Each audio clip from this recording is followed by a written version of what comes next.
11. Hiss. The princess's pleasure in the lake had grown to a passion, and she could scarcely believe to be out of it for an hour. Imagine then her consideration when, diving with the prince one night, a sudden suspicion seized her that the lake was not as deep as it used to be. The prince could not imagine what happened. She shot to the surface and, without a word, swam at full speed towards the higher side of the lake. He followed, begging to know if she was ill or what was the matter. She never turned her head or took the smallest notice of his question. Arrived at the shore, she coasted the rocks with minute inspection. But she was not able to come to a conclusion, for the moon was very small and she could not see well. She turned, therefore, and swam home without saying a word to explain her conduct to the prince, of whose presence she seemed no longer conscious. He withdrew to his cave, in great perplexity and distress. The next day she made many observations which, alas, strengthened her fears. She saw that the banks were too dry, and that the grass on the shore and the trailing plants on the rocks were withering away. She caused the marks to be made along the borders, and examined them day after day, in all directions of the wind, till at last the horrible idea became a certain fact, that the surface of the lake was slowly sinking. Poor princess nearly went out of the little mind that she had. It was awful to her to see the lake, which she loved more than any living thing, lie dying before her eyes. It sank away, slowly vanishing. The tops of the rocks that had never been seen till now began to appear far down in the clear water. Before long, they were dry in the sun. It was fearful to think of the mud that would soon lie there, baking and festering, full of lovely creatures dying, and ugly creatures coming to life, like the unmaking of a world. And how the hot sun would be without any lake. She could not bear to swim in it any more, and began to pine away. Her life seemed bound up with it. As ever as the lake sunk, she pined. People said she would not live an hour after the lake was gone, but she never cried. A proclamation was made to all the kingdom that whoever should discover the cause of the lake's decrease would be rewarded after a princely fashion. Humdrum and Kopykeck applied themselves to their physics and metaphysics, but in vain. They could not even suggest a cause. Now the fact was, the old princess was at the root of the mischief. When she heard that her niece found more pleasure in the water than any one out of it, she went into a rage, and cursed herself for her want of foresight. But, she said, I will soon set all right. The king and the people shall die of thirst, and their brains shall boil and fizzle in their skulls before I will lose my revenge. And she laughed a furious laugh that made the hairs in the back of her black cat stand erect with terror. Then she went to an old chest in the room, and opening it, took out what looked like a piece of dried seaweed. This she threw into a tub of water. Then she drew some powder into the water and stirred it with her bare arm, muttering over it words of hideous sound and yet more hideous import. Then she set the tub aside and took from the chest a huge bunch of 100 rusted keys that clattered in her shaking hands. Then she sat down and proceeded to oil them all. Before she had finished, out of the tub, the water of which had kept on a slow motion ever since had ceased stirring it, came the head of the half-body of a huge gray snake. But the witch did not look around. It grew out at the tub, waving itself backwards and forwards in a slow horizontal motion, till it reached the princess, when it laid its head upon her shoulder and gave a low hiss in her ear. She started, but with joy, and seeing the head resting on her shoulder, drew it towards her and kissed it. Then she drew it all the way out of the tub and wound it around her body. It was one of those dreadful creatures which few have ever beheld, the white snake of darkness. Then she took the keys and went down to her cellar. And as she searched the door, she said to herself, "This is worth living for."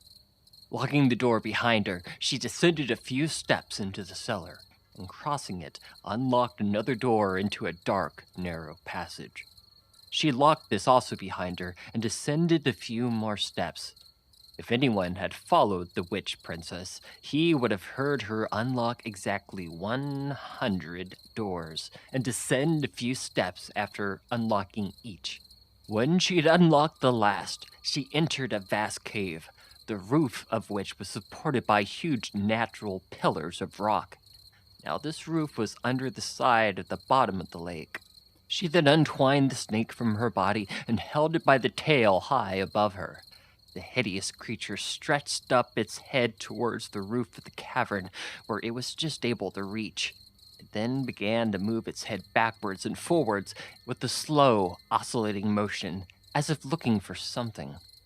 At the same time, the witch began to walk round and round the cavern, coming nearer to the center of every circuit, while the head of the snake described the same path over the roof that she did over the floor, for she kept holding it up.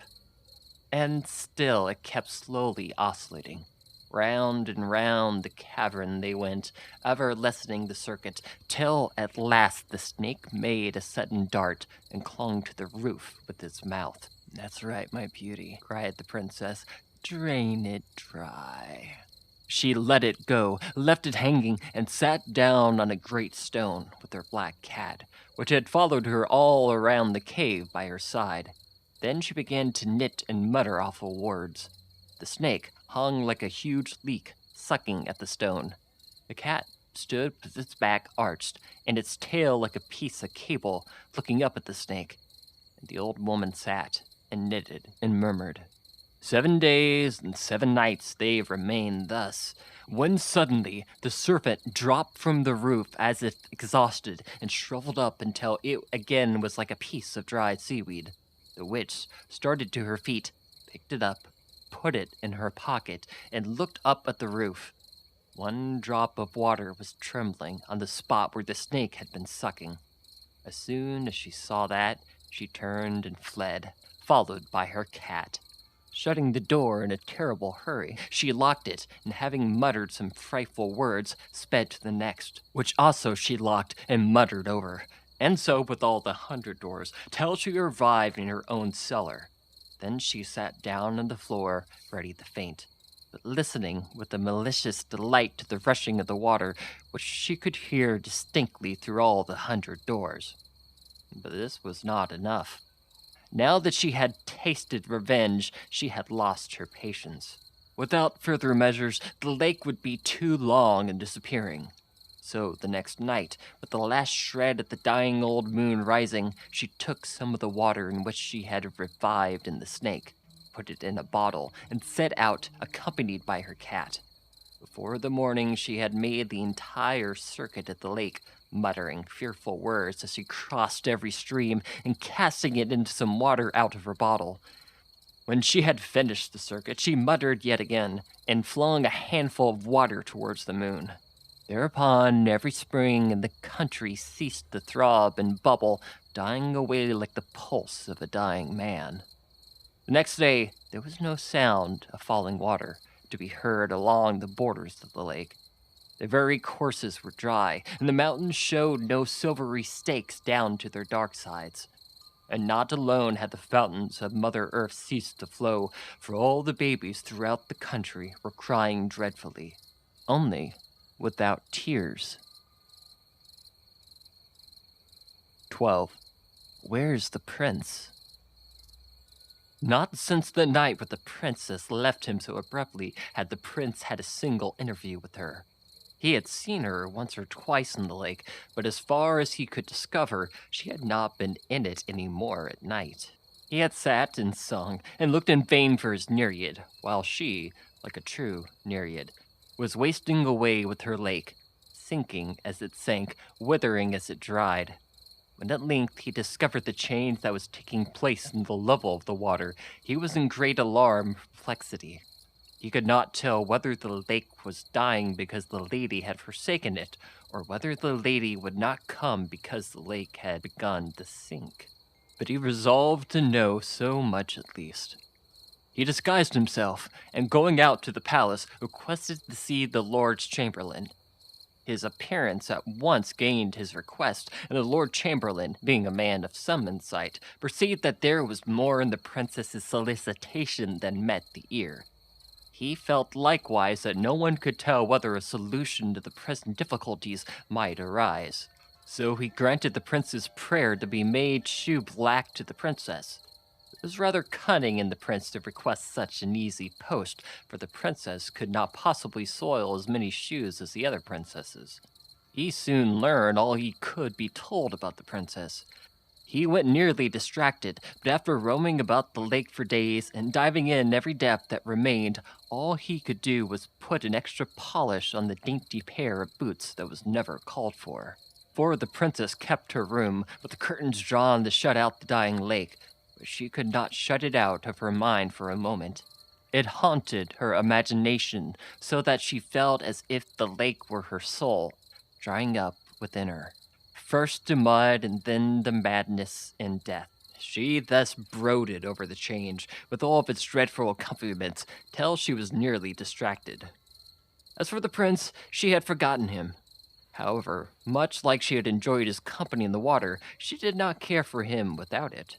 But she seemed to have forgotten her father and mother, too. The lake went on sinking.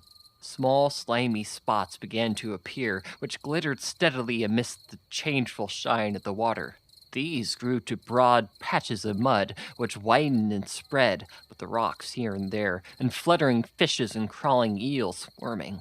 The people went everywhere catching these, and looking for anything that might have dropped from the royal boats.